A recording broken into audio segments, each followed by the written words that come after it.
Fairness is a beautiful word. It has a certain radiant symmetry to it. It is challenging to define, but we know it when we see it. We know it when people treat us fairly. We also know it when they do not. And unfairness has a profound impact and a lasting effect.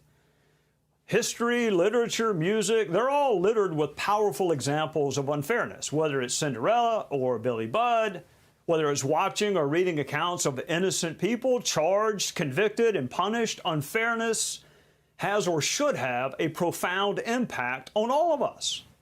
You know, sometimes in life or in sports, the referee or the judge is bad to both sides, like an umpire who just can't decide what the strike zone is, no matter which team's batting and which team's pitching. But sometimes it seems all the calls go against us. What happens when the referee calls fouls against us, but never against the other team? What happens when a different standard is applied to us than is applied to others? What happens when someone notices all of our flaws and all of our faults, but recognizes none of the flaws and faults present in the other side? I have rarely been the victim of unfairness in my life. I have not experienced unfairness so much as I have observed it. But when you do experience unfairness, even in something small, it impacts you. It impacts how you view yourself. It impacts how you view others. And it impacts how you think others view you. Fairness is no longer an objective. It has now become a tool. We reorder or restructure what is fair. We, in essence, redefine the word. We minimize disparate treatment. The end justifies the means because the means is no longer even-handed. When you experience unfairness, you begin to no longer see it as that aspirational virtue we should all long for. We see it as an illusion, a reality for some, but not for us. We start looking for make-up calls, for things to go our way even if they're undeserved, because that fairness equilibrium needs to be restored. Long-term systemic unfairness changes the way we view and define what is fair. I think we are in desperate need of a societal referee, a judge that even when we don't always like him or her, we always respect him or her. And that role is supposed to be played by the media, but it is not. And it has not been for many years. The American people are smart enough to see the unfairness. Poll after poll after poll reflects this. The media is no longer a referee. The media has become a participant. The American people see Democrat governors like Andrew Cuomo and Gavin Newsom winning awards and being praised for their handling of the pandemic, while Republican governors like Ron DeSantis and Greg Abbott are vilified. And if you don't believe me, watch this. You've done an amazing job in California. Governor DeSantis' decision to keep opening the beaches and doing things that are particularly unsafe, it is beyond foolhardy and perilous for them to pursue such a course. Please welcome His Excellency, Governor Andrew Cuomo. Thank you for everything you're doing to keep our state safe and the public informed. People are not comprehending the magnitude of the problem because governors like Abbott plowed ahead with reopening the state, even as new cases continue to increase. I know that you've been portrayed as some sort of a homecoming king of this crisis, and a headline from Jezebel Help, I think I'm in love with Andrew Cuomo. Wow. They see tough questions asked of Republican presidents, while President Obama is asked if he ever gets tired of being so wonderful. And we learned today President Biden wants to see the questions ahead of time. When is the last time Nancy Pelosi got a tough question from the New York Times? When is the last time Adam Schiff got a tough question from Politico or anyone else for that matter? There's a reason the American people believe the media is biased. Because the media is biased. That's why. We can survive with a media people don't like. We cannot survive with a media people do not trust. When I was in Congress, there were some House Democrats who treated me and other Republicans with more fundamental fairness than the D.C. media did. And at the top of that list was a progressive Democrat from the state of Hawaii, former member of Congress, former presidential candidate, and current American soldier, Tulsi Gabbard. Tulsi, aloha. Aloha, my friend. It's good to see you.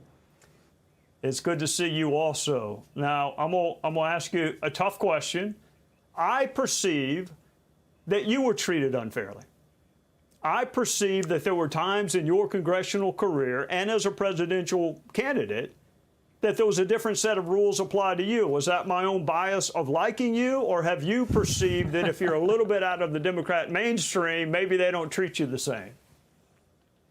Your perception would be accurate, sir. I am not the only one who has been subjected to this bias that we've seen across the media, and unfortunately, I think none of this would come as a surprise to the American people who are watching this show right now, and it's led to this distrust in a media that should be presenting itself as true journalists with unbiased and neutral information from which people who are watching can draw their own conclusions. And the reason for this is we've got a media, frankly, that's driven by profits in how do we get the highest ratings, how do we get the most clicks in media, and especially when you've got newsrooms that have been moved into the entertainment divisions of these massive media corporations. The news becomes entertainment. And what is entertaining? Well, drama and conflict sells. So let's see. And I saw this through the debates in the presidential campaign especially, but there's so many examples of let's see how we can fuel this conflict culture and divisiveness to drive up those ratings, to drive up those profits without any regard for the detrimental and destructive, divisive consequence in tearing apart our country. And obviously big tech and social media is doing the exact same thing, and this is where action needs to be taken to hold these corporations responsible for those consequences. I think reinstating the fairness doctrine is a good first step, but it doesn't go nearly far enough to address the enormity of this problem. We, the people, have to change the social norms, just as we did with big tobacco that used to promote cigarettes as something as happy and healthy when it was actually destructive. We need to do the same thing with these for-profit media engines who are tearing our country apart and say that this is not acceptable. Because if we don't do that, if we just stand by and let this status quo continue, our country will continue to be torn apart. We will be torn apart as Americans, and the United States of America will no longer exist. Yeah, there were some really famous people who said a house divided cannot stand, and Exactly. you raise an issue that I don't know the answer to. I mean, which came first? There's this insatiable public desire for discord, or were we just fed a steady stream of it and we become acclimated? I mean, Congress was nothing like it is now when you and I served together. It may not have been perfect, but we didn't need metal detectors when you and I worked together.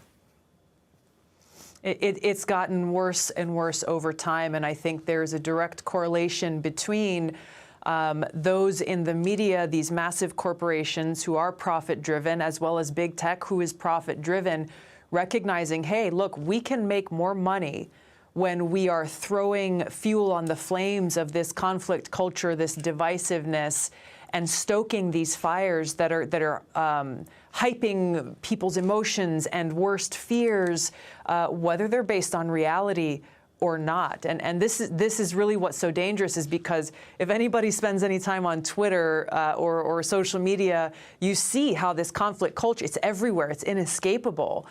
Now it's starting to, or maybe it has been for some time, but you're seeing this translating from online to real life. And that's again, where so much of the danger lies.